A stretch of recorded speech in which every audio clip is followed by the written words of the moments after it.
കണ്ണൂരിൽ Kerala government nurses association സംഘടിപ്പിച്ച collectorate മാർച്ചിനിടെയുണ്ടായ വാക്പോരിൽ M Vijin MLA Kannur town SIക്കെതിരെ പരാതി കൊടുത്തു. അസോസിയേഷൻ ഭാരവാഹികളടക്കം 100 പേർക്കെതിരെ പോലീസ് കേസെടുത്തു.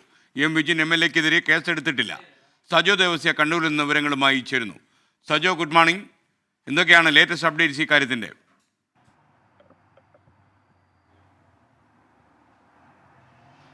Good morning. ഇന്നലെയാണ് KGNAയുടെ സമരം കണ്ണൂർ കളക്ടറേറ്റിലേക്ക് നടന്നത്. കളക്ടറേറ്റ് വളപ്പിലാണ് ഈ നാടകീയ സംഭവങ്ങൾ ഉണ്ടായത്.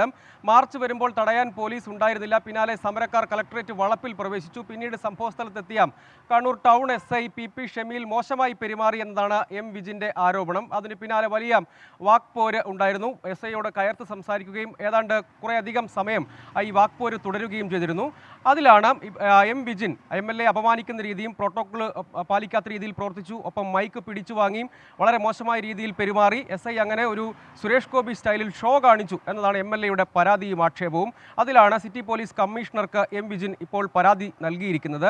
ഒപ്പം CPIM കണ്ണൂർ ജില്ലാ സെക്രട്ടറി MV ജയരാജനും എം വിജിനെ പിന്തുണച്ച് രംഗത്ത് വന്നിട്ടുണ്ട്. അവിടെ എന്താണ് ഉണ്ടായത് എന്ന് വിശദമായി പരിശോധിക്കണം. SIയുടെ ഭാഗത്തു നിന്ന് വീഴ്ചയുണ്ടായിട്ടുണ്ടെങ്കിൽ നടപടി ഉണ്ടാകണം. അത് അവിടെ ഉണ്ടായത് എന്താണെന്നുള്ള കാര്യത്തിൽ വിശദമായ അന്വേഷണം വേണം. സംസ്ഥാന പോലീസിൻ്റെ അല്ലെങ്കിൽ സർക്കാരിൻ്റെ പോലീസ് നയമാണ് പോലീസുകാർ നടപ്പാക്കേണ്ടത്. അങ്ങനെയൊന്നും ഇവിടെ ഉണ്ടായിട്ടില്ല എന്നാണ് മനസ്സിലാക്കേണ്ടത്. അതിൽ നടപടി വേണമെന്ന് MV ജയരാജനും ആവശ്യപ്പെട്ടു. അതേസമയം ഈ കളക്ടറേറ്റ് വളപ്പിനകത്ത് കടന്ന് പ്രതിഷേധിച്ച സമരക്കാർക്കെതിരെ പോലീസ് കേസെടുത്തിട്ടുണ്ട്. കണ്ടാലറിയാവുന്ന ഭാരവാഹികളും ഒപ്പം കണ്ടാലറിയാവുന്ന 100 പേർക്കെതിരെയുമാണ് കണ്ണൂർ ടൗൺ പോലീസ് കേസെടുത്തതിൽ ശ്രദ്ധേയമായൊരു കാര്യം, അവിടെ വലിയ വാക്പോരൊക്കെ നടന്നു. MLAക്കെതിരെ ഏതായാലും പോലീസ് കേസെടുത്തിട്ടില്ല. ഈ കാര്യത്തിൽ വലിയ വിവാദമൊക്കെയായി വലിയ ചർച്ചയൊക്കെയായി ഇത് വളർന്നതിന് പിന്നാലെയും അത് കുരുക്കാകുമെന്ന് മനസ്സിലാക്കിയതായാലും MLAക്കെതിരെ കേസെടുത്തിട്ടില്ല. MLA പറയുന്നത് പ്രസംഗിച്ചുകൊണ്ടിരിക്കുന്നതിനിടെ പോലീസ് വന്ന് മൈക്ക് തട്ടിപ്പറിച്ചു. അകത്തേക്ക് പോലീസിൻ്റെ വീഴ്ചയാണ് അവിടെ ഉണ്ടായത്. പക്ഷേ അവിടെ വന്ന് വലിയ മോശം പെരുമാറ്റവും ഷോ കാണിക്കലും ഒക്കെയാണ് ഉണ്ടായത്. അവിടെ ഒരു ക്രമസമാധാന പ്രശ്നവും ഉണ്ടായിരുന്നില്ല. വളരെ ലളിതമായി പരിഹരിക്കാവുന്ന ഒരു പ്രശ്നമായിരുന്നു. സമരക്കാരെല്ലാവരും പുറത്തേക്ക് നീങ്ങണം, സഹകരിക്കണമെന്ന് ആവശ്യപ്പെട്ടിരുന്നെങ്കിൽ ഈ പ്രശ്നം ഉണ്ടാകില്ലായിരുന്നു.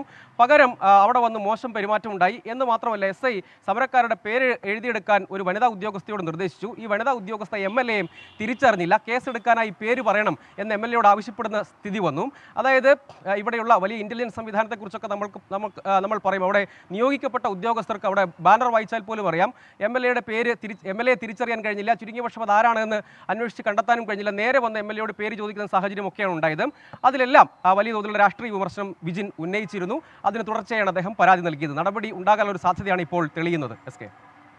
Okay, thank you Sajo ദേവസ്യം.